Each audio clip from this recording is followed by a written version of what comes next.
turn them into a crown. Make it dance, make it work for you. Coin is for the spending. If you scatter it, then you'll reap the profits of the seeds you've sown. What do you know? Look, I turned it into a throne. We do what we do to keep the water flowing. The more you give, the more it keeps growing. I don't want your gifts, I don't want your charity. I just want to see some other love and prosperity. The wheel keeps turning, the wheel keeps turning, the wheel keeps turning round. If the water won't flow, then the crops don't grow, so the wheel keeps turning round. The wheel keeps turning, the wheel keeps turning, the wheel keeps turning round. If the water won't flow, then the crops don't grow, so the wheel keeps turning round. I make my living by the sweat of my brow, the strength of my voice and my lyrical know-how. I work hard, I spend freely. I'm not rich, but damn, am I dearly placed to think of virtue and preach it to the masses. The fruits of my labor I use to fill glasses. Life is for the living is the message I'm selling. The scent of success is the aroma you're smelling. The wheel keeps turning, the wheel keeps turning, the wheel keeps turning round. If the water won't flow, then the crops don't grow, so the wheel keeps turning round. The wheel keeps turning, the wheel keeps turning, the wheel keeps turning round. If the water won't flow, then the crops don't grow, so the wheel keeps turning round. Hold fast, 'cause it might sound funny, but the truth is wealth's not just about money. It's the push and the pull and the give and the take. It's the things that we share and the joy that we make. Give me your attention, I'll give you my time. Lend me your ears and I'll fill them with rhymes. I'll give you words to make your soul burn and take your breath away in return.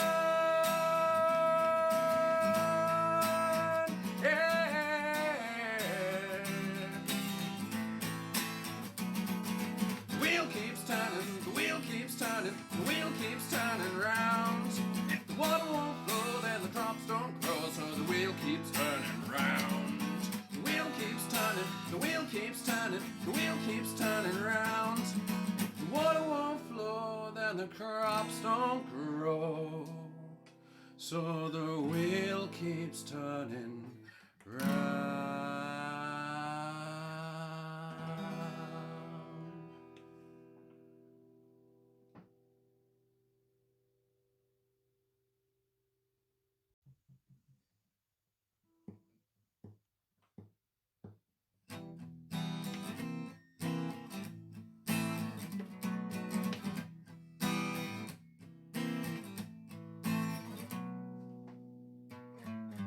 18 rings, 6 coins to my name, but with 18 rings then I can change the game. Flip them over, turn them around. Oh shit, look, I turned them into a crown. Make it dance, make it work for you. Coin is for the spending. If you scatter it, then you'll reap the profits of the seeds you've sown. What do you know? Look, I turned it into a throne. We do what we do to keep the water flowing. The more you give, the more it keeps growing. Pressed the wrong button there. So I went straight to the end screen instead of the right one. Hello, everyone. Welcome to welcome to another LARP Chat. These are turning up like the plague at the moment. We're doing them, seem to be doing them so often. It's great. I have the wonderful Alec with me at the moment. Hello, hello, hello. Lovely to see you all. Having a wonderful time, as always. It looks lovely and sunny up there in beautiful Scotland. Yep, beautiful as always. I think we hit a balmy 16 degrees today, so yeah, it's been good. It's been good. Taps off weather.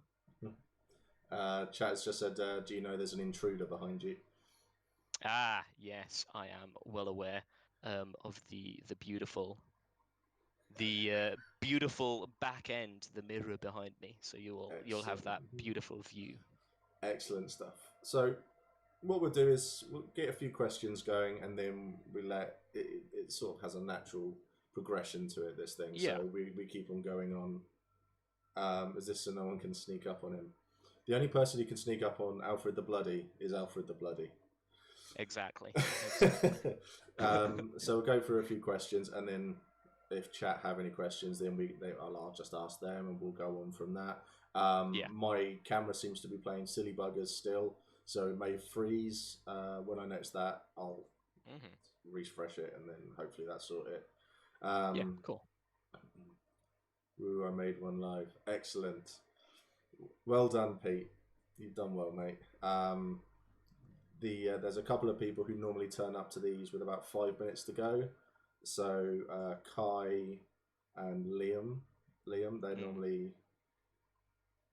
It's Patrick Risk. Right, Risk. I'm awful with names. Awful with names. So I'm You better and me off both. with. Is this no. Don't tell me. I know who this guy is. He turned up. He turned up on his own, and he sat with us at her stall. We were talking to him. I speak to him on Facebook. Oh no! Yes. I bet you feel bad now. I feel fucking awful. I'm sorry, Pat, but it took me a while. But I told you, I'm terrible with names. But I got there. I'm gonna get there. Non-panda. That's Rachel. She's been to one event, and she's coming back. I'm actually going to be doing a LARP chat with her as well at some point to get the perspective of someone who has been to just one event, and then we get their ideas. So that should be pretty good as well. So let's let's get this off then. So LARP, roleplay, tabletop, things like that, D&D. They're all basically on the same level when it comes to this hobby. You can go from one and slide very easily across the board into the others, can't you? Definitely. So what was it, or who was it that got you into like tabletop roleplay for the first time? Well, I think tabletop would have been a natural progression of tabletop wargaming for me. I started, as so many folk do, playing Warhammer 40k as, 6, 7-year-old kid, picking up, my brother's miniatures and try not to damage them and just generally, making havoc. Got into the hobby myself, started playing with just basic, just toy soldiers for big kids. Really enjoyed that, and I always loved the theatrics of it and the kind of cinematic element and being able to kind of create really cool moments and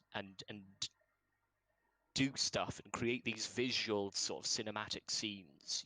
That for me has always been something that's kind of been a recurring theme throughout all these different kind of wonderful hobbies that I partake in.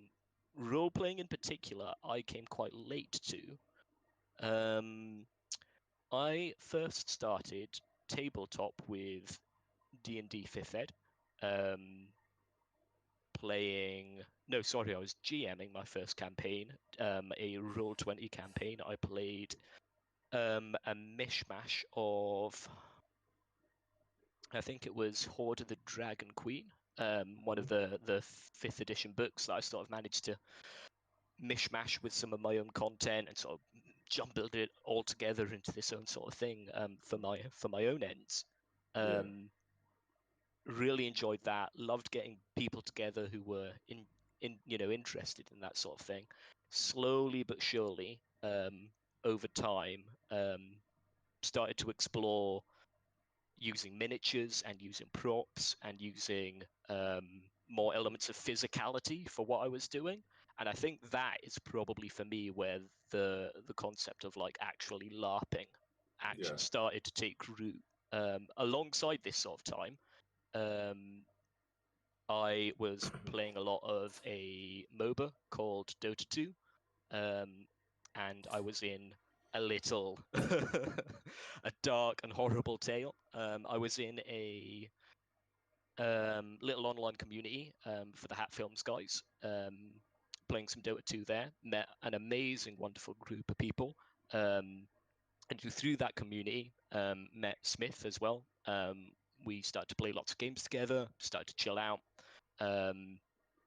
visit each other, play lots of board games, this sort of thing. And slowly but surely, as we got to know each other, he also introduced me. On one particular visit, I think we were chatting. We were chatting one time upon meeting, and he's like, chatted about what LARP was. I kind of had a vague idea of what Yeah. it was from that point, but I didn't have anything set in stone. I didn't know there was anything as large scale or as organized as Empire at that time. No. But I was aware of, you know, there being potentially these small, maybe half dozen kind of groups of like independent kind of live action role plays throughout the country, and none of that really seemed to entice me as much. But the idea was always kind of there, you know, just tickling in the back of my head to think, oh yeah, amazing. What could you do with this toolkit? Yeah. What could you achieve? And yeah, I'd say that would be my sort of start of my journey when it comes to roleplay and through sort of the wargaming, the tabletop wargaming, playing 40k, you know, back when I was, you know, young as anything, 6, 7, 8 years old, having like stolen basically just toy soldiers from my older brother, laid out a Sabutio, the Sabutio green mat, you know the Yeah. one. Oh And yeah. I turned it upside down so you couldn't see the pitch markings on it, and I'd stacked books underneath it, and it's like, okay, that'll be my hills. And you know, I would move models across this thing and you know, just have a wonderful time. You know, watching models gleefully tumble down the hills. And that was sort of, I think, the first time where I thought, how can I make these cool things happen? You know, how can I make just these cool moments that you see in films or television or you visualize in books? Yeah. Just quickly, thanks, Kadan, for the subscription. That's awesome. Just to say to people who are aware of what I'm trying to do here, I've got a meeting with Tim from Darkblade tomorrow. I'm giving him a call, and we're going to go over what we're going to put together for a new players LARP pack, and the money that I'll get from the stream will go on for pay for that, and it's a giveaway. It'll become a competition, so it'll be hopefully the first of many, many to come. So yeah, so thanks for that, Andy. That's great. I used to do something really similar. My dad used to have little Roman miniatures, and he had Romans. He had the knights and all of these sorts of things. And I used to do war games with him on the table. But he had the 2 foot by 2 foot polystyrene squares with all the terrain and all of that. Yeah. He had loads of them. Yeah. Much more hardcore professional setup than I had during the early years. So that was what I got in. That's what got me like sort of interested in it all. And then it was actually my cousin who introduced me to Vampire the Masquerade. That was my first. That was my first ever input into it. And and ever since then it's been a slow descent to hell. For the rest of just it, slowly but surely getting more and more involved. Exactly. And my house just getting filled up with just nerdier and nerdier stuff that I just cannot justify. My God, I've got a nice shelf over there which is completely full of it all. So it's nice, but I mean this hobby is just too good. So yeah, definitely. So that's so D&D and all of that, and it was a natural progression, and then obviously conversations with Smith and stuff like that. So was it Smith then who persuaded you to then turn up to Empire for the first time? Yeah, it was. Yeah, he was, I suppose, the catalyst for me coming to my first event. I live up in the north of Scotland, so quite far away from the event site in Dadford. And that was my first ever journey was, you know, there's all these combinations of carpooling and 10, 12 hours spent on sweaty National Express buses and mega buses and all this sort of thing, you know, and didn't really quite know what to expect.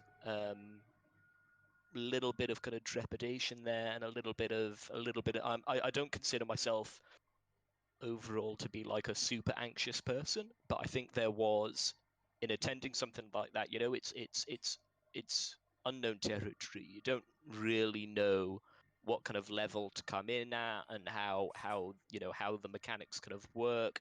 You don't really have that intimate understanding of sort of how the social contract works and all this sort of stuff. So it took me a little bit of time to kind of ease myself into it, I think. Yeah. But when I did, you know, once I had the sort of beginners, you know, tunic, the trousers, the belt, you know, the boots on, and I saw the sort of sea of tents, and Smith came and introduced me to the Ashenhall folks in character at Time In, and I would say there was maybe 2 or 3 minutes of butterflies right at the start, but after that, it just melted away, and it just became pure escapism. And yeah, Yeah. never looked back. Never looked back. That would have been E1 2018, I think. Yeah, and it was absolutely amazing. Yeah, it's. I think I was there for your first event.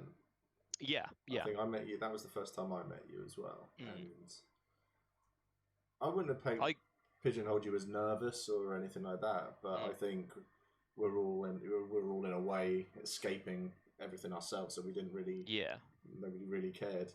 Helen says she's asked the question as well, but I'll ask that one in a little bit. Once you're in, I find you don't have time to think about being nervous. Yeah, it's very true.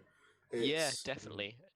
I think after those initial kind of butterflies in the stomach, it literally just became, I think, the awe and the kind of wonder and just curiosity on what on earth is going on in these acres of field in the middle of England. What is happening here? I've got to explore. I've got to find out. Yeah. And I think that took over quite quick. And after that, you know, it was just a case of, you know, blink and you'll miss it. You know, it felt like those days of the first event passed by in just an instant. Looking back, I can barely remember anything about it. It was just a total blur of just insanity. Oh my god, what is happening? I'm in a field with by the fire, you know, by the fire, drinking mead with these amazingly welcoming, you know, just down to earth, really humble, really just friendly, charismatic people in this. Weirdos. Yeah, exactly. Bunch of Weirdos. weirdos Yeah. in a field. We're all being wizards. Life is good. What more do you want? Exactly. That just, you know, in this amazing setting, it was, yeah, it just enraptured me. Absolutely. Yeah. Andy's just said huzzah. So, Huzzah. so your first event, and you turned up, you were there, you saw everything going on around you, and you're looking around going, what the fuck is all this? And then you get your kit on, and you're able to see what's going on, and then obviously, so Smith would have been, is it Ulf at that time? Was he Ulf or was he Bron? I think he had just died the previous year, and I think he had just become Braun. I Right. might be mistaken though, because as I say, it was all a blur. All the names are just gone straight over my head. Yeah. So yeah, I think it was sort of near that transition phase there. Yeah. So you're there. You're marched into this tent, and you have the butterflies, and everyone is there staring at you as Braun is just going. So this is Alfred over here. Not yet. Not yet, Alfred the Bloody. No, I am unblooded at that point. You are. You are. We'll get to that. We will. Kadan is just. I'm sure. Ulf didn't last long, bless him. Yeah, very, very true. So, how did you feel then with that first moment when someone in character just came up to you and went, "Hi, I'm so and so. I'm Tarek of Ashenhall. Nice to meet you. How's that? I think that's my best Tarek impression, like that. No. You nailed it. Absolutely nailed it in my eyes. Thank you. Yeah, there was a lot of trepidation. Definitely, I think there were those hints of anxiety and nervousness. I've always been an overthinker. That's my sort of fatal flaw. So I think in the hours before Time In, there was a lot of last minute sort of backstory thought happening, and a lot of frantic kind of, why am I here? What am I doing? What's going on? All these questions sort of buzzing through my mind. And I think that first event might have been one of the many mudpocalypses there's been. So the weather was quite bad. The mud was already starting to settle, and I think I made up after all. It's quite funny, really, but after all the hours and hours of sort of nervously trying to think of something that'll fit, and what if I get asked this question, and contingencies and plan A and plan B and plan C for what if this happens or this happens.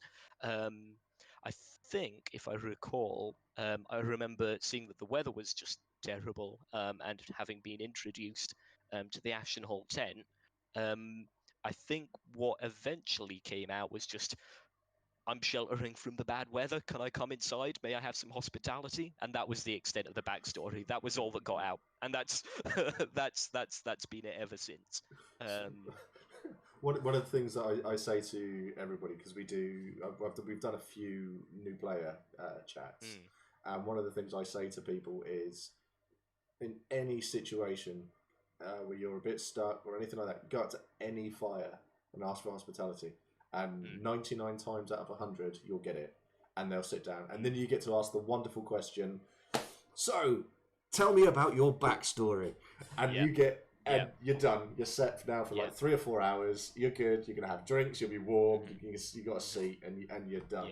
So you're going to get that emotional kind of roller coaster. It's going to be good. Yeah, you can find out all about their dead family. You can find out all about that sort of stuff. So the mudpocalypse is an interesting one. When the weather's really bad, I find that instead of it being a bad event for weather-wise, I quite like those events because it forces everybody into, well, to be a bit closer. So you find that you have to talk to more people. You have to be more involved. Did you find that? You tend to travel a lot less, and you tend to look more insularly, I guess, if that's a word. More insular, more inward focused. You look more towards what's close to you, what's around you. And I guess if you're lucky enough to come straight to the game with this established community of people, like Ashen Hall, and the friends of Ashen Hall, and this strong kind of community that have been built around the place. You kind of immediately end up huddling in the tent and getting to know people a lot faster. And that's something that I was super lucky with. Which is go on. No, nothing. Just that I think that was one of the few good things to come out of the mudpocalypse for me. Because after that event, I wasn't quite sure if I would ever be clean again. So I'm not. Yeah, no, definitely not. So Helen has just said in chat, I don't think I've ever had anyone ask me about my backstory or asked anyone about theirs. Andy said the same thing. Me neither. Liam, random, but I love the downpour of rain. The heavier the better, but I think all I need is a cloak and some good boots, and I'll be all set. I've got quite an interesting story about something like that.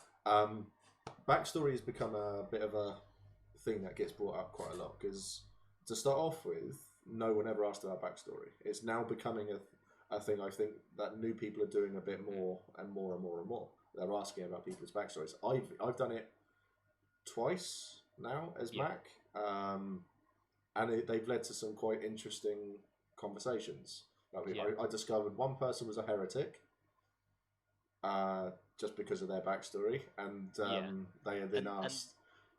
That's quite interesting, because that sort of thing is such a fantastic game enabler, because instantly you've created that moment of tension and that moment of conflict where you can, maybe there's someone sitting nearby who overhears, and there is pickup at the the heretical beliefs that come out in that conversation or that exchange, and before you know it, you've created something that necessarily might not have been there before, and you're already enabling cool stuff to happen, which for me, I think, is the best part about the LARP toolkit, as I know it through my experience with Empire, is being able to engage with people in such a way that you can just make these spontaneous, like organic moments happen that are just so good. And yeah, suddenly you've got people jumping in and adding to this kind of collaborative storytelling effort. It's so good. Yeah, the guy that I chatted to, and I asked him, he had basically admitted he was to a bit of heresy. I think it was the Freedom Cult.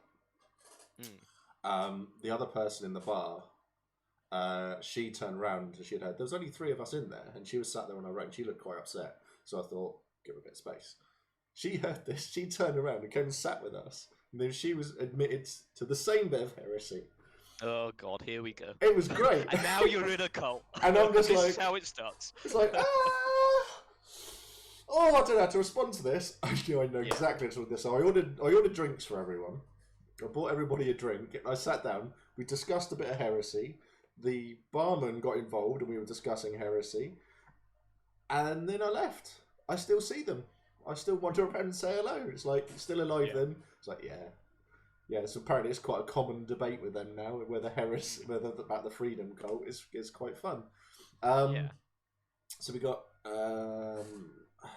Liam, who was saying that his new Empire friends asked him about his backstory, and it's great to tell them. Dave, the LARPer, thanks to my first character's backstory, I hated Briars before it was cool. I don't think I've ever hated Briars. Just hate everyone equally.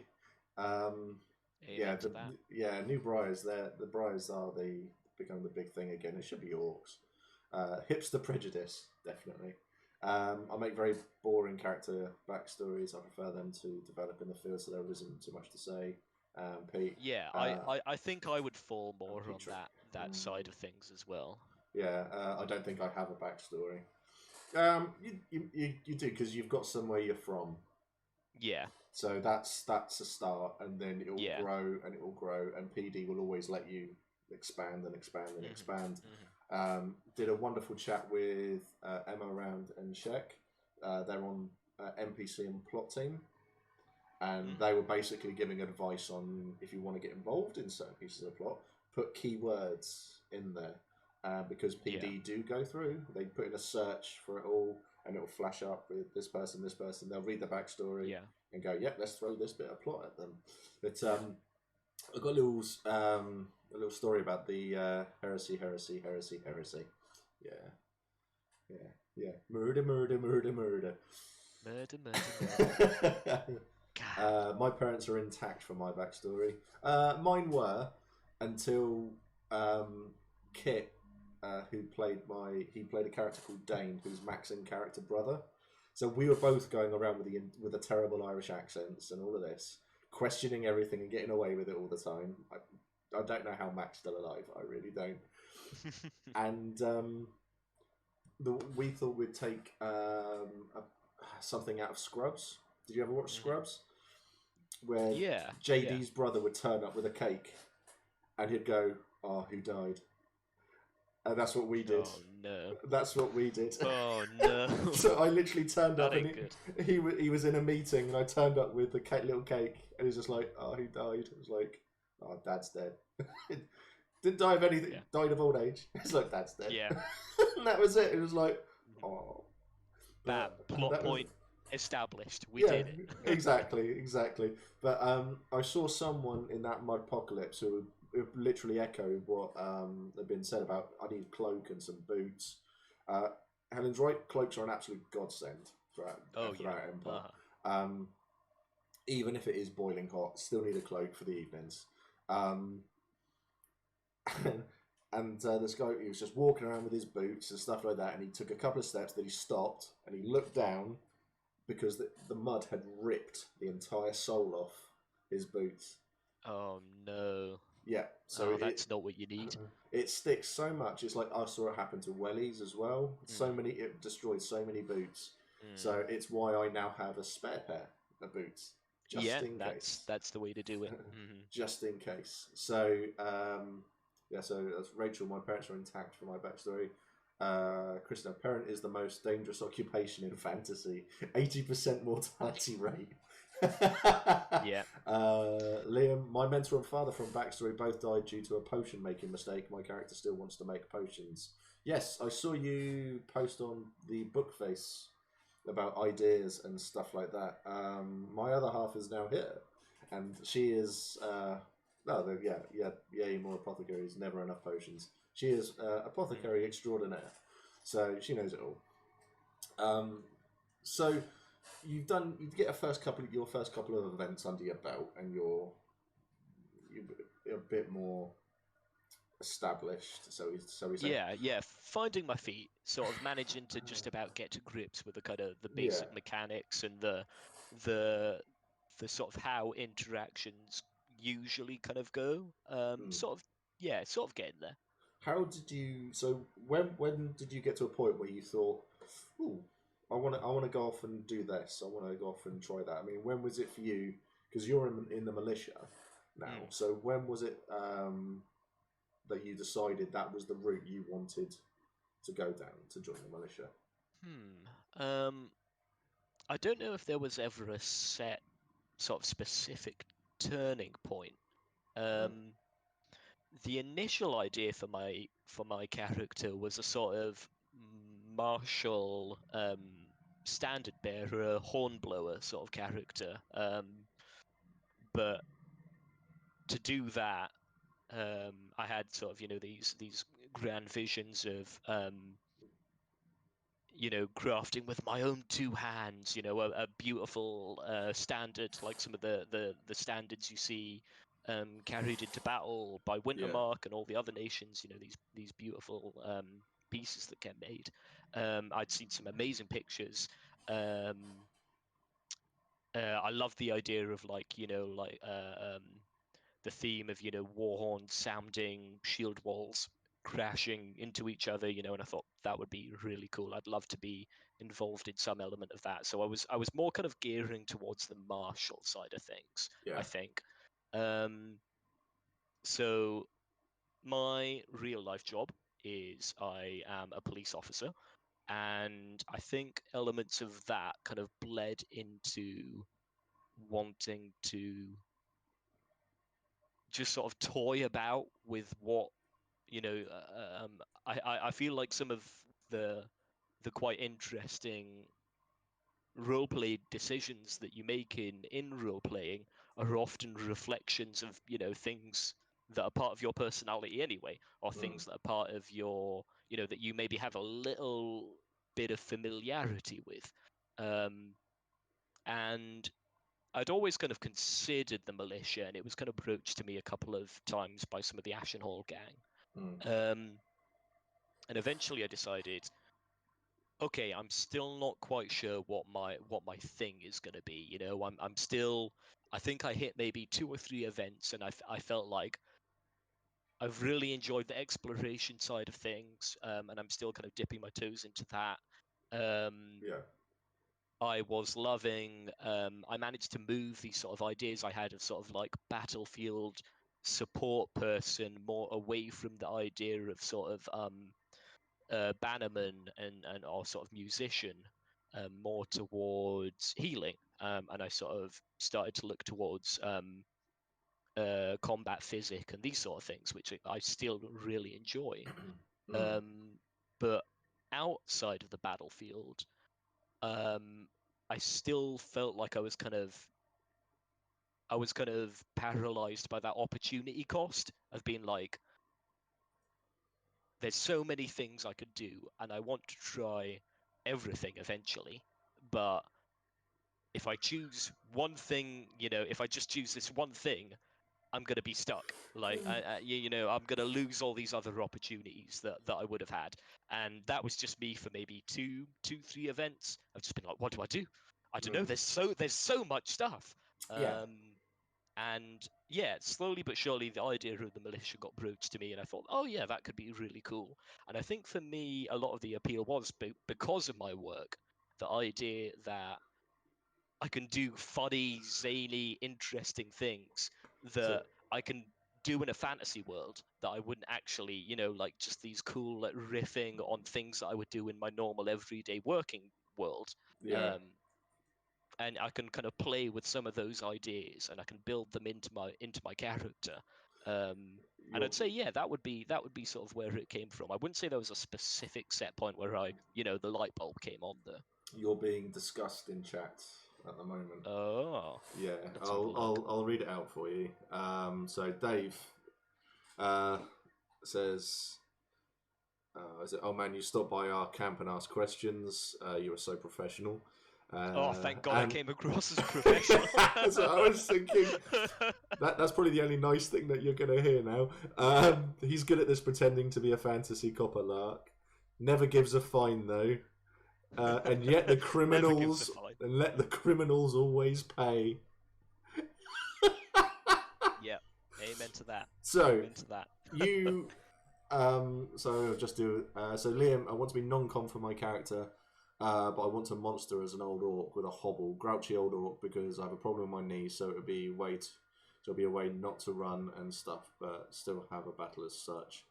Monstering is often better fun than playing your character. You can have a laugh without worrying about dying.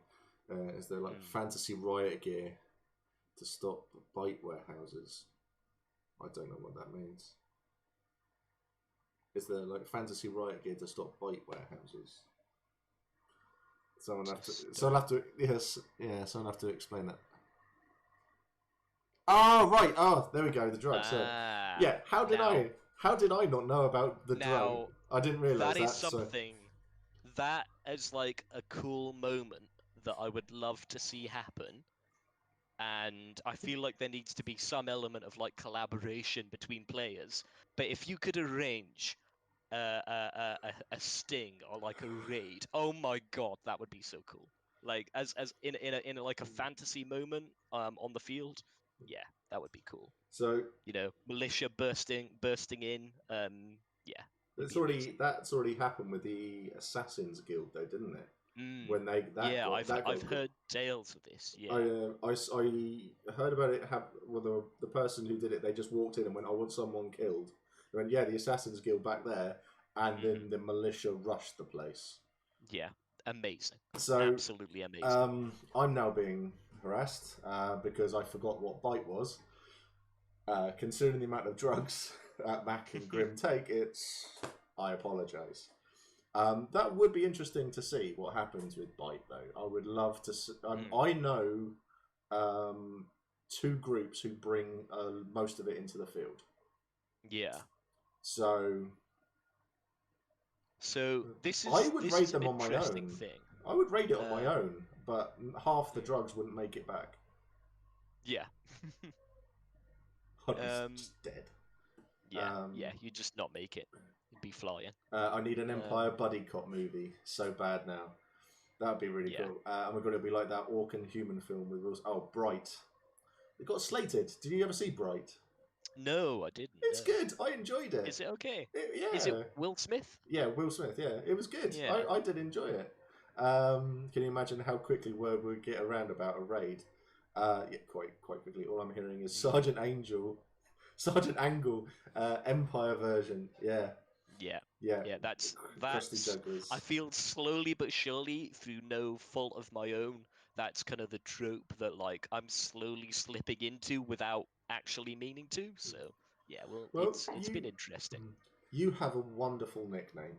So your character has a wonderful nickname and a reputation now. Yes. So would you like to tell everybody in chat what your character's nickname is? Because I think they'll be quite interested. So through no fault of my own, maybe a little bit fault of my own, a little bit. I can't remember exactly who gave me this this nickname, but it became Alfred the Bloody. I feel like it could have been Pud. I feel like it could have been you. I feel like you're definitely a candidate. This nickname came about because I joined the militia. I've not been in the militia too long. I've been in a couple of events now. So I'm still quite new to the whole process. But I joined the militia during the recent sort of the recent investigations that were ongoing at the time regarding the Bessie Bard murder, and also the I think it was parts of the Assassin's Guild, kind of this sort of element that was happening within Wyvern's Watch. So that was an interesting kind of time to join, and just sort of, that sort of work experience feeling of trailing around a militia member and just sort of seeing what they did, and exploring the job and sort of seeing what they did. And I remember being it was I'm gonna have to jump in very quickly, Alec. yeah. Everything that's said here, this is all out of character knowledge. Please don't use any of this knowledge in the field. Okay. Yes, If you want to find out about it, yep, come talk to me in character. Go and have a chat in 100%, character. 100%. 100% execute you. Yeah, yeah. Yeah. Sorry, carry on. I ended up getting teamed up with, oh god, his real name escapes me now. That's gonna bother me. Arius, the Urizeni militia officer. Really amazing guy, really, really nice. You've spoke to him briefly. He led the skirmish, didn't he? Yes, yeah. Really nice guy. And he was tasked with showing me the ropes. So we did a little bit of sort of house to house, or I guess you would call it tent to tent inquiries regarding the Bessie Bard murder. Looked into some of the leads that were there, spoke to a few individuals, until I'm still at this point a bemused clinger on to the whole investigation side of things, and the events that had been happening in the previous events. I'm just slowly sort of having it worked out for me through the little kind of strands of exposition that I'm getting through time. It was never really, there was never any log or case log or file that I got to sit down and read through cover to cover and be like, okay, I am fully up to speed. I know all the different strands of what's happening here. And I continued on my little work experience day out, and it finally came to everything was going swimmingly, and eventually an arrest was made by the militia, and by the people who I had been shadowing throughout the day and helping with various fetch and deliver and odd jobs. And an arrest was made regarding murder. The murder of Bessie Bard, and one of these people was Jon the Crow of Wyvern's Watch, and there was an interview. I didn't see any of the interview. I was out of the. It happened in the Hub 10. I think it was Arius that did the interview for Jon. Now, I'm still quite a beginner at how Empire and Anvil lore works. I'm still sort of picking it up bit by bit on, a sort of case-by-case basis as I explore the kind of themes and the principles there. But one of the themes that I learned very early on was that in order to make the investigative side and the interviewing side and this kind of game of cat and mouse more fun and engaging for both sides of this sort of, because at the end of the day, the idea of militia person and criminal or aspiring criminal or even just suspect is quite adversarial, and in a lot of ways I would suggest, or obviously this would just be my perspective on it, but the system you would think would be geared towards more in favor of the suspect, in that you would think it would be quite easy to commit most sort of crimes in Anvil. There's no CCTV attached to tents. There's no recording technology.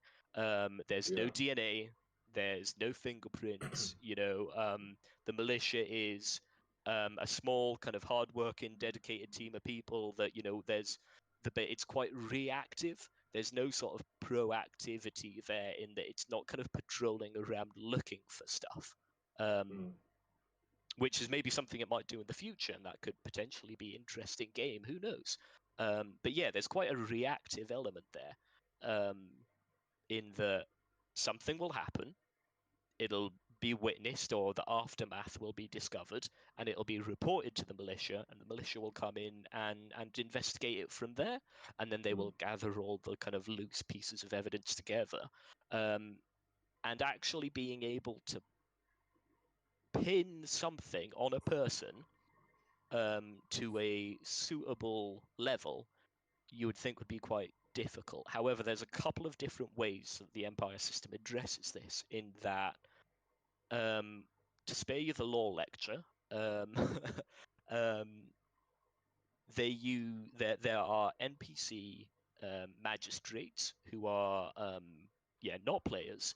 They are the judges that the militia would report their findings to, just like in the real world. We would collate a case, collate all the evidence, whether good or bad, just the circumstances that we discover, and we would wrap it up in a neat little bundle and go, here you go, to the judge. Make of this what you will.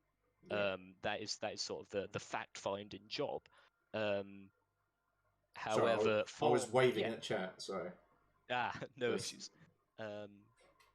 And I feel like a large part of what makes it such an interesting game is that you can pull that weighting of like favor back sort of more towards the center, and make it more engaging and more kind of nail biting and suspenseful. Is that two different things? The magistrates, to prove a criminal case and to prove somebody is guilty, it's a different level of threshold of like evidential like burden that they've got to reach.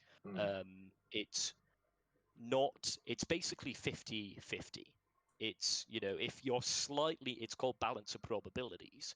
So you only have to be slightly over, you have to be slightly more in the camp of this person's guilty than you have to be in the camp of I think this person's innocent. While in the real life, the best kind of idea of sort of visualizing it would be it's more sort of a 90% to maybe, or 95% to 5%. You have to be certain beyond any reasonable doubt that the person is guilty. But in the Empire court world, it's just I believe more that they're guilty than that they are innocent. If that kind of makes sense. So it's a much lower level that you've got to prove something to. 51-49 balance. Yeah, exactly. Yeah. If you're slightly more in the camp that they're guilty, that's enough. Which makes things quite interesting. The second thing is that often the militia will not have enough evidence. Say, for instance, a murder investigation. The militia will not have enough evidence to charge and put somebody to the magistrate for that murder, the crime that is being investigated, because a big tool of militia investigations is the interview. And in the interview, there is sort of, I suppose, a sort of pseudo-legal principle that if you arrest somebody for theft, or murder, or assault, or any sort of offence in Anvil law, and you prove that, and you take them into an interview and you ask them questions about it. In real life, they might lie to your face all day long about what's happened, and that's fine. That happens all the time. You see it on cop shows. You see this sort of thing, but it's not a crime. To lie to the police. No. However, in Anvil, it is, because if you're arrested for an offence and you sort of obstruct the court or pervert the investigation purposefully by lying in your interview about that thing, Anvil Law. Now, I might have this principle a little bit off, but this is my understanding of it, which is very shoddy at best. And the idea is that if you obstruct or pervert or sort of willfully tamper with the investigation that's being undertaken by your being interviewed, you can be punished up to and including the punishment of what the investigation was for. So if you meddle in a murder investigation and it's proven that you were meddling in a murder investigation, aka proven that you were lying in a militia interview about a murder, you can be charged with perverting the course of that murder investigation.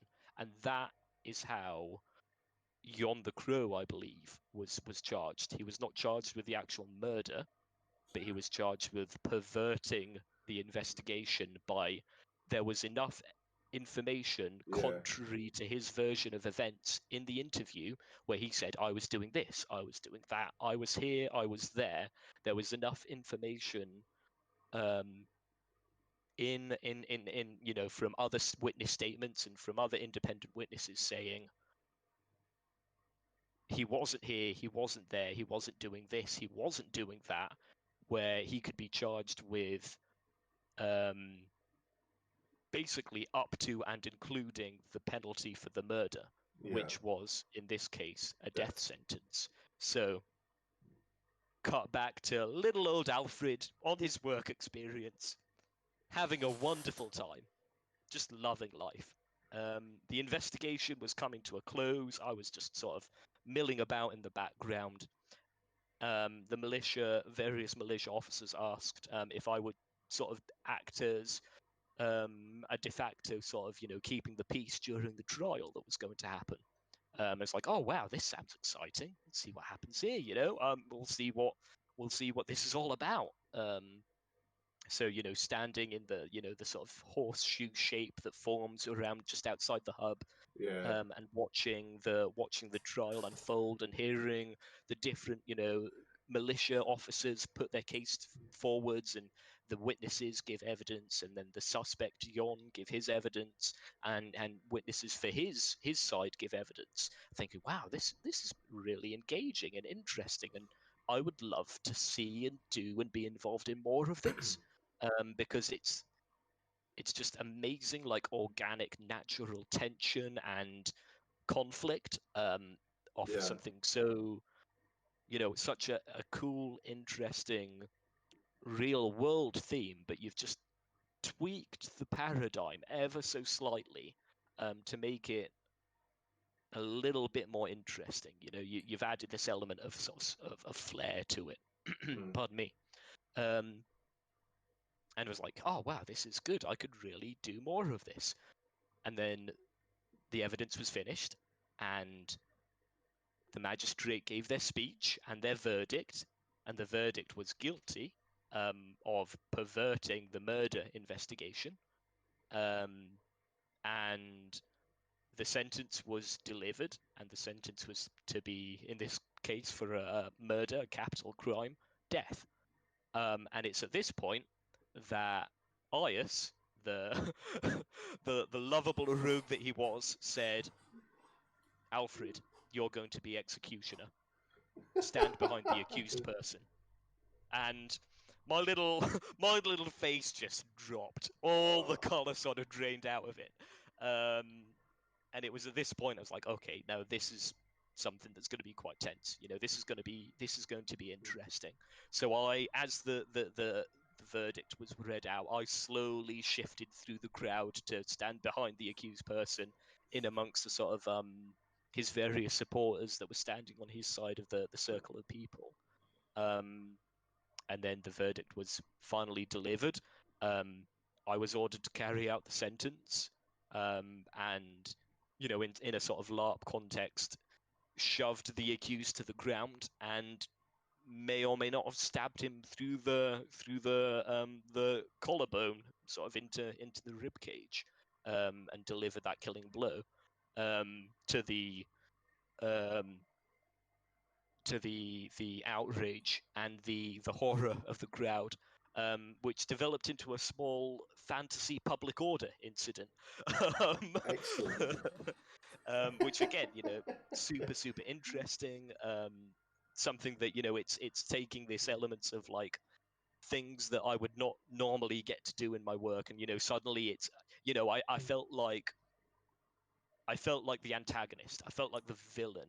I was suddenly the gold cloaks in Game of Thrones. Yeah. Hand on hilt of the sword. Get back in the name of the militia.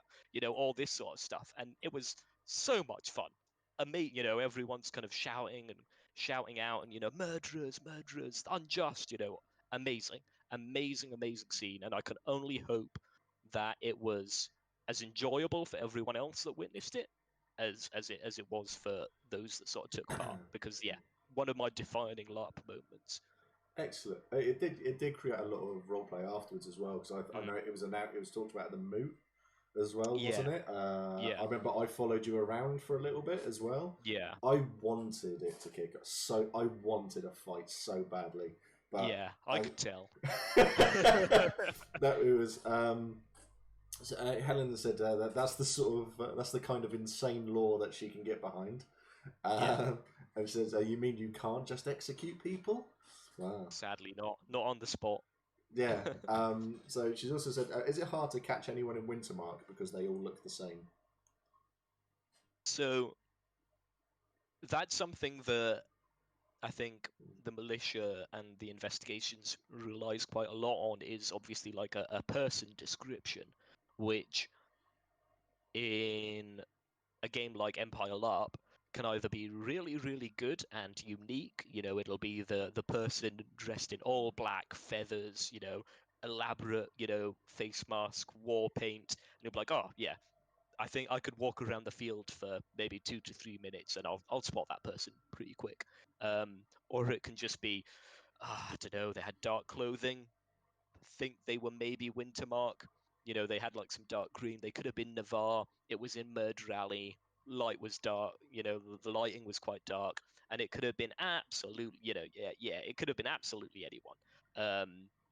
They had short, dark hair, average height, average build. And it's like, okay, now go and explore the field with what you've got and see who you can pick up, and it becomes, that becomes quite challenging. Yeah, because I think the last event, Mac got arrested 3 times in one day for 2 different crimes. I definitely did one of them. That was for assault. And I had to pay, I think it was 4 crowns. A 4 crowns. That's not too bad. Kind of makes it worth it, does it? Yeah. Do you know what? I had all this money on me as well. Thank you, Bron. And I asked him for pocket money, and he gave me a load of cash. It was great. So I went and paid off my fine. And then there was an assault on a child outside. The academy. Outside, yeah. And and they came and arrested me for it. I was like, no. And they're like, well, we might have to take it to trial. Like, yeah. Bald man beard from Wintermark. Yeah. There's only a couple of us. So, yeah. But, I think that one's gone away now anyway. But, yeah, you must, it's, like you say, like, wearing green war paint. Yeah, you arrest every single Navari then, aren't you? It's, wearing dark clothes and feathers. Okay. Arrest every single Calavesi you can find. Yeah, I've maybe got a vague part of the field that I can go explore and chat to people. Yeah. But other than that, there's not much to go on. No. Kristen said, this is why I could never be a criminal. Helen said, have you ever had people wear disguises to commit crimes? Not that I'm aware. I think in a system like Empire LARP, if you were that clever and you were had that level of prep to come with like a disguise set of clothing, I think there's not much you couldn't get away with. If I'm honest, I think if you had the the level of sort of planning and experience to wear, you know, two completely different outfits and act in two completely different manners. Yeah. I think, given the system and how I sort of said how it's kind of, I feel like in general it's more weighted towards the suspect than it is the suspect catchers, just because it's a you know it's a medieval fantasy world. You know, it's that idea that, you know, there's no DNA when you commit a murder. You know, you've got, you know, there's no CCTV. You can't go and look down the CCTV of the dirt, you know, or the wood chip road or murder alley. You know, that's something that you can't do. No. A lot of your conventional methods of investigation disappear. So, for instance, murder, you have something we've not touched upon yet. You have whispers through the black gate, which is sort of a I've only got a little bit of experience of it, but whispers through the black gate is a ritual that is carried out sometimes by the militia, sometimes by friends or family of a deceased person. We've touched on whispers a couple of times here because I witnessed it, obviously, where Mac's uncle Keaton died, and we did whispers there. Oh, okay, yeah. And that was great because he was killed in a battle. So when he came back, he came running out of that tent thinking he was still in a battle. Yeah. So promptly wanted to attack everybody there. It's hilarious to see. Chat currently. So disguises are a little complicated. You're not allowed to disguise as another lineage, for example. No, but you can change what you're wearing to look like another nation. So I could dress up all pretentious and pretend that I'm from Dawn or League. However, I think you'll have to correct me if I'm mistaken on this, but would the national magic essentially mean that you if somebody asked you, like, you can't lie if somebody asks you directly what you are? I think, is that the case? It's something like that. Something similar to that. Something similar to that. Yeah. Dave. There's a level of deception that you can do, and the sort of level of maybe assumed identity. Yeah, there's there's a level, a baseline. There's only a certain amount of disguise that you can do. Yeah. It's only a basic thing. Dave the LARPer, he's just said, hold on, I'm making notes. 1, get murder outfit. 2, murder. 3, yeah. 3, hit the bars. So, Helen has just said, I'll confess, Mac hasn't attended Empire in years. It's just her in disguise. She does have an incredible beard. Rachel said, have there ever been serial killers at Empire? I think I'm aware of one. Yeah, I'm sure there have been. I think it's an interesting game because with something like that, I guess you've got to consider that your game is taking game away from other people in a lot of ways, and it's something that needs to be dealt with quite sensitively, and something quite with a bit of tact and common sense, I think. It's like the whole kind of murder hobo idea doesn't quite sit right with me, because I know obviously the aftermath of, say, a murder can obviously create tension and create these moments and these you know, shenanigans to happen in the future, but I think there's an element of you know, of serial killing, or, you know, what's known as murder hoboing, of just finding people to kill, that doesn't quite, I don't know, I feel like in some way it sort of breaks the social contract of the game a little bit. Which I don't know, it doesn't quite sit right with me. But I don't know what you would do you would do to improve it. No, you get at other festival LARP fests. There's the stories of the toilets and things like that. You'd come out of the toilets and people be there, and then they'd job you. and stuff like Yeah. that. So you hear those sorts of stories a lot. The serial killer that I was aware of was when Venom would mean that if you were dropped to 0 hits, you were dead.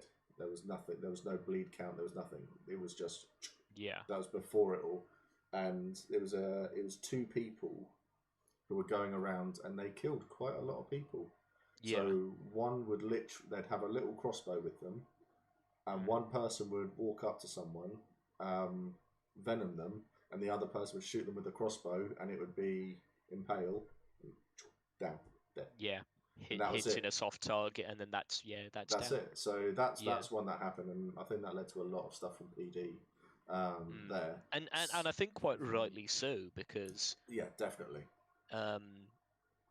While I can totally get the appeal of wanting to do something like that and play that kind of game. I can see where that's coming from. Yeah, I bet that would be amazing fun to do and evade, the witnesses and evade the law and all that stuff. Yeah, sounds amazing. Yeah. However, I don't feel like if you put yourself into the shoes of the anguished player who had the goals and the objectives to achieve and had just bought the new pieces of outfit and costume and had all this literally all this stuff to live for that they no longer get to do for that element of your game. I don't know, feels when it's a random target, I think something doesn't quite sit right there with me. No, I think if you're turning up purely to murder people and you're just going to go out and go, oh, that person, and that's it, then no, not for me. If you've done something and you've created story and there's plot there and there's massive tension between 2 people until it gets to a point where you go, nope, I need them dead, and then you've got to murder that person for reason A, B, and C, then great, that's plot, that's roleplay right there. That's amazing. That's great. Totally. Then the person who's the subject of that, they get that fun, there's a price on my head. That whole story of, I'm on the run. Do I fake my death? What do I do? Do I disguise myself? Do I hire bodyguards? I'm watching over my shoulder. And that's amazing fun. Because I know that because that's what I had after the trial and the execution, and that was amazing fun. So Helen's asked, what's your biggest frustration as part of the militia, and how can other players improve the militia game for the militia? That's a good question. I think for improving the militia for other players, especially from outside the militia, just engage with the process. Read the wiki and sort of see how the toolkit works and have an idea of how it works. And then, should you ever be approached by the militia or questioned or arrested or go through this kind of process, have a little bit of an idea of sort of the mechanics and how it would go. And be ready to sort of match, just like any sort of roleplay experience that you have with another person. Be willing and sort of open and receptive to see what you've got coming at you, see what the level of energy and the level of maybe not so much experience, but what the person is coming to you with, and match them with that, or kind of find a foil to that or a counter to that. And just make that fun stuff happen. Whether that's the militia turn up, like calling your name at ridiculous o'clock in the hour, or come around to your campsite, asking questions and sticking their nose in. Think of the cool things or the cool stories or the cool plots that have happened in the past, and think, how can I adapt these, or how can I play off of these to make cool stuff happen? Things like people being on the run, all these ideas. Sanctuary is something you don't really see happen that much. And the idea of like smoking out tents and things, that sort of stuff you don't really see happen. and it could be really good gameplay. Foot pursuits, a chase. Can you imagine a chase through the tents of Anvil within reason? Health and safety permitting. Yeah, I've That would seen be. it. I've seen it. It doesn't happen enough. I was It sat. doesn't I happen was, enough. I was sat up at the 2 feet, and someone came bombing it through up Murder Alley all the way through. I was just sat there minding my own business with a few people. We're having a drink, and someone came running up to our priest and asked for sanctuary. Yeah. And they were sat there, and the 3 militiamen who got there, they were knackered. Absolutely knackered at the end of it. And they were just stood there, and they're like, right, you got to come with us. And it's like, no, they've asked for sanctuary. And they're like, oh. So they were stood there. It's like, can I have a chair? And we were like, no. No, go sit in the bar. Yeah. And it was brilliant. It was fantastic because the person who had asked for sanctuary, you could see them just sat there looking over because they were like, you can't stay here forever.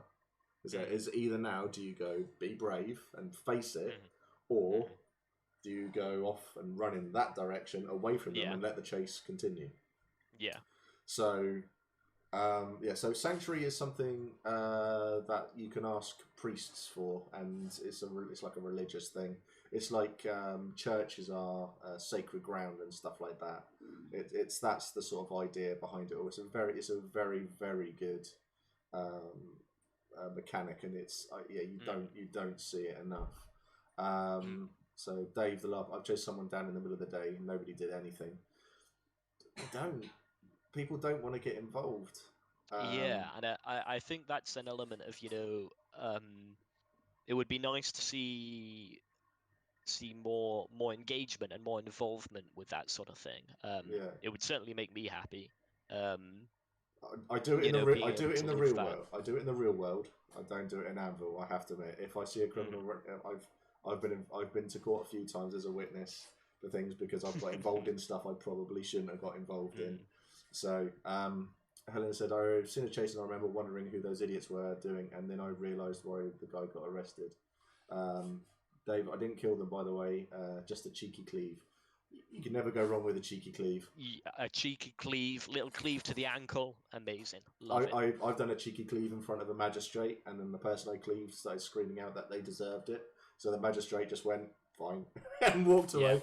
There was another question I love it. Up here. I was wondering if PD had ever introduced one as a storyline. This is with regards to serial killers. Introduced one as a storyline with NPCs getting killed instead of PCs. Now, I have my first character. I had an Eternal wanting to come and basically bollock me because I ruined everything she was doing in a skirmish. We had a choice. It was either this way or this way.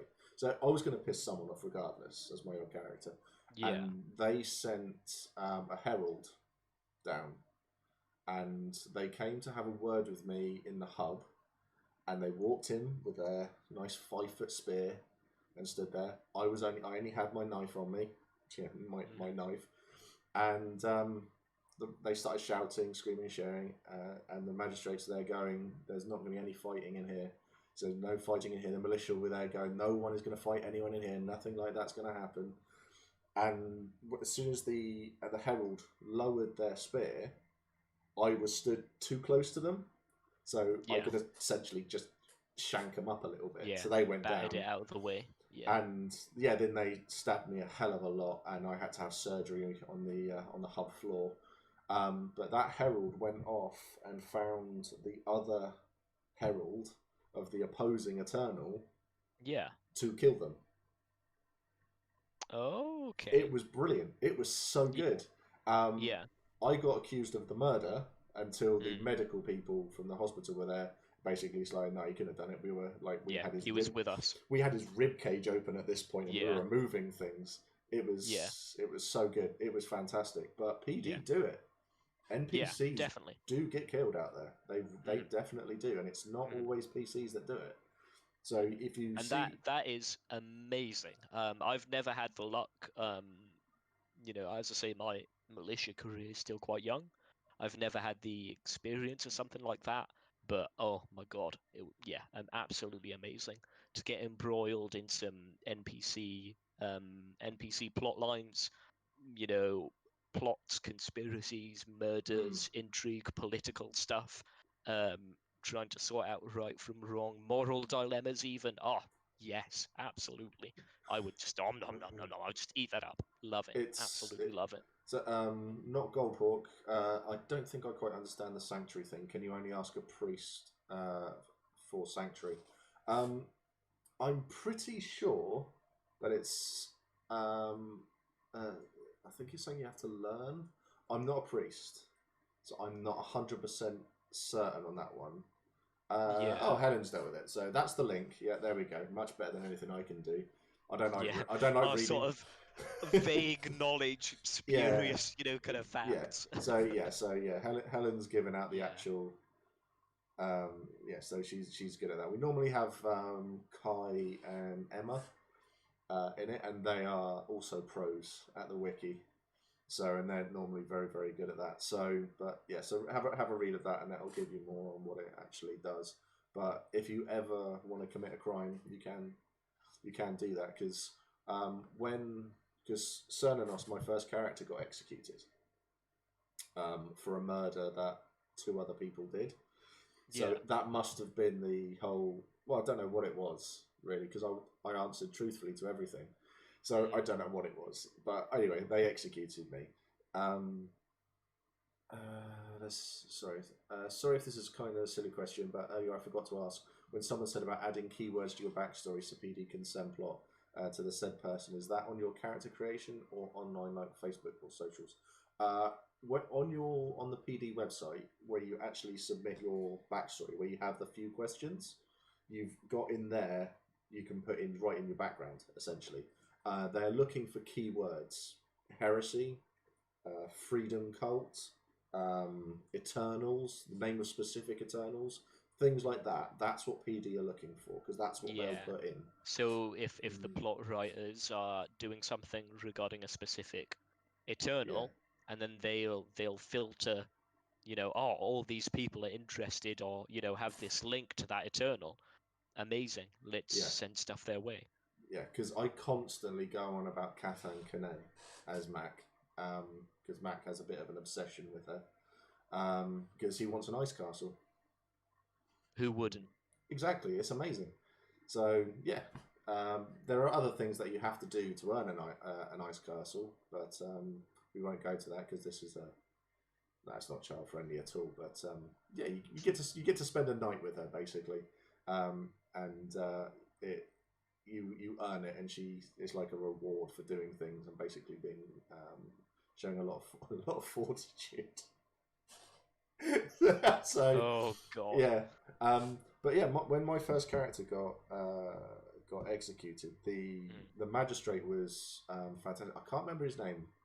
Older guy, little white beardy thing, like fantastic moustache. Oh, Wintermarker. Yes, I believe so. Yeah. Oh, you know God. the one. Yeah, I know the gent you mean. Yeah. He literally, they did my inquisition, and they basically just said, "No, you're fine." Then they called me in, and he was questioning me, and it's just sort of like you could see that there was pressure from everywhere else on him, and something had to be done, and so he literally just said, "We'll either execute you now, or you don't come back from the battle tomorrow." Yeah. And it says, I need someone who's going to stand up for you to say, like, we vouch for him. He's not going to do anything stupid and anything like that. So I had, I think I had 3 generals, a couple of priests. I had about 5 people stand up for me, and the magistrate was just like, yeah. So you're obviously so bad that all these people will be willing to put their life on the line for you, and all of that sort of stuff. It's like, yeah. So yeah, enjoy your last night and all of that. And I know that's not normally in what magistrates will do or anything like that. And it was fantastic. That role play was incredible because you had so many people coming around and saying things like, "Oh, so you're gonna die. We're sorry," and all of this sort of stuff. But the militia were integral into doing all of that stuff, and they do create a lot of game for people. Yeah, it's a lot of fun game. It's a lot of opportunity to get that antagonism, but like good-hearted, good-spirited antagonism. Yeah, Kind of catch me if you can kind of yeah. idea. And yeah, good fun, really good fun. I would definitely recommend it. The good thing as well about the militia is, as a new player to Empire LARP, it is such a good mechanic for learning people, places, and things. Yeah. In all the time, I've had a lot more events not in the militia than I have had in the militia, but I learned so much more having been in the militia than I ever would not. It's been absolutely amazing in terms of just you get a bit of focus and you get a bit of direction and you get told, go look into this. There's bite being dealt in the league. See if you can find out a little bit about that. There's a suspect for an assault who we know that he frequents I don't know, Wise Guy's bar. He's got a big black bushy beard. Go have a look for people with big black bushy beards that are at Wise Guy's bar, and before you know it, you're snooping, you're sleuthing, you're doing all this interesting stuff, and it's amazing game. So there's one thing, because I know that it happens quite a lot. There's a thing of where players, they want to get rid of their character, so they arrange for their character to be murdered. That murder will never get solved. No, because it's happened in the other layer, Yeah. Yeah. So, and you get that, the militia get those quite a lot. Yeah. Don't they? Yeah, and then we don't quite know what to do with them. No. So would it be a thing to say to people, if you want your character to be murdered, then have someone make a character just to be the murderer, so we can catch them, so they can be executed, and just do it away from the game. Just retire them. Just say they don't come back. Stuff like that. Because otherwise, it's possible that takes, to be murdered in downtime. Yeah, all this sort of thing. Yeah, because I say it takes fun away from what you do, because you know that what you're investigating is going to go to nothing. Yeah, and if you have a feeling that a certain percentage of the murders or the cases that you're dealing with are that, it adds that element of predictability to the game that I can see how that could get stale. Yeah. Yeah. So Liam's just asked, would it be okay to ask the militia about the lay of the land, for example?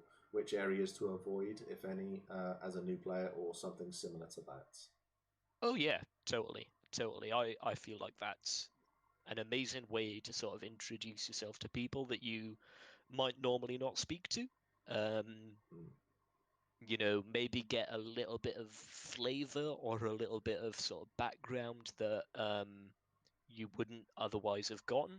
People might say, "Oh, such and such, this wood chip path that runs between Navarre and Wintermark. Oh, don't go there at night." All this sort of stuff. All that sort of thing is, I think that's a really nice way to kind of get introduced to that, and you might get a slightly more informed picture as well. So yeah, I'd say that's good, definitely. Yeah, David Lamper says that's where I camp. Bang on. That's where. Yeah, I'm down one end of it. I think you're right up the top. So yeah, but I like that. I mean, I like that path. It's a nice near the shitter. Yeah, so you're near the shitter at the top. I'm near the shitter down the bottom. That path is a great place. I really like it. I like walking up and down it a lot. I like how it's sort of developing its own mythos as well. Yeah, I don't think only Bessie the Bard's ever been murdered there. From what I believe, I don't think too many people have. I think there's been some. There's a lot of assaults of lurking and loitering with intent. More than anything. So what I normally do, because we've been going for hour and 25 at the moment. So I normally I try to get these to last an hour, but I don't think I've ever had one last an hour yet. So what I'll do is I've got this one question I always ask everyone. It's one of my favorite questions. It came from Helen's mum, and it's nice and simple. Why do you LARP? Why do I LARP? I think for me, it can be answered fairly succinctly, unlike a lot of my previous answers, which have been quite long and rambling and just generally a little bit insane. You can have original, sincere, emotionally sort of receptive, like touching moments with your friends in a dynamic that you couldn't possibly have imagined happening in everyday kind of convention. I think whether it's, there's so many different themes that you get to explore with your friends in ways that you never could have outside of that world. For me, I think that would be the number one thing. Whether it's anguish, joy, paranoia, looking over your shoulder, or having your best bud Mac watching your back, or watching the tent for assassins, all this kind of stuff. You wouldn't really get that in a plain ordinary run of the mill life. And it's I think for me that would be it. All these cool things that you get to experience and share with your pals, and also sitting around a tent or around the fireplace, having some food, having some beers, having some cider, and just chatting absolute bollocks is just one of the most fun, sincerely just enjoyable, down to earth moments. Yeah, it absolutely live for it. Absolutely do. So if on the off chance there are people here who are in chat who have never been to Empire before, and what would be your one bit of advice that you would give to them? The one bit of advice I would give to new people, I would say come to it open, come to it receptive. Don't cookie cutter yourself into one sort of mold of person. Be ready to expand your comfort zone by stepping out of it a little bit, and sort of at a pace that's good for you, and be able to try some new stuff. That's fantastic. That's some really, really good advice. So, what else is there to say? But thank you for doing this, Alec. I really appreciate it, mate. Absolute pleasure to be here. Always happy to chat. I think with regards to the militia, we could have probably got on for another hour quite easily. Oh god, yeah. So perhaps that'll be another one we'll do. We'll do another one in the future. We'll get another militia focused chat going on, and we'll get more people involved. So thank you everybody for watching. Thank you everybody who's followed and subscribed and done all of that stuff. And loving these streams. Really nice to hear some chats about LARP. That's exactly what I wanted. That's exactly what I'm going for. So thank you. Very informative. Definitely. Really enjoyed it. It's been amazing chatting about these things that are passionate. You get passionate about, and you can just talk all night about. Yes. Yeah, definitely. Yeah. Well, hopefully, for my next stream, I'll have, at the end of the week, I'll have some prizes. A prize to announce for people as well, so we can actually run a competition. So that's the dream. Anything else? A lot of conversation with them don't really fly. Well, Goldhawk, you are more than welcome to come here and chat about it as often as you want, mate. Ask as many questions. There is just go for it. So I'm going to call it there. So thank you everybody for coming. Thank you everybody for watching, asking questions, and being involved. That's what makes this. That's what makes this all fun. So take care, everyone, and be safe. and we'll see you all soon. Okay. Yep, Bye bye. see you all soon in the field.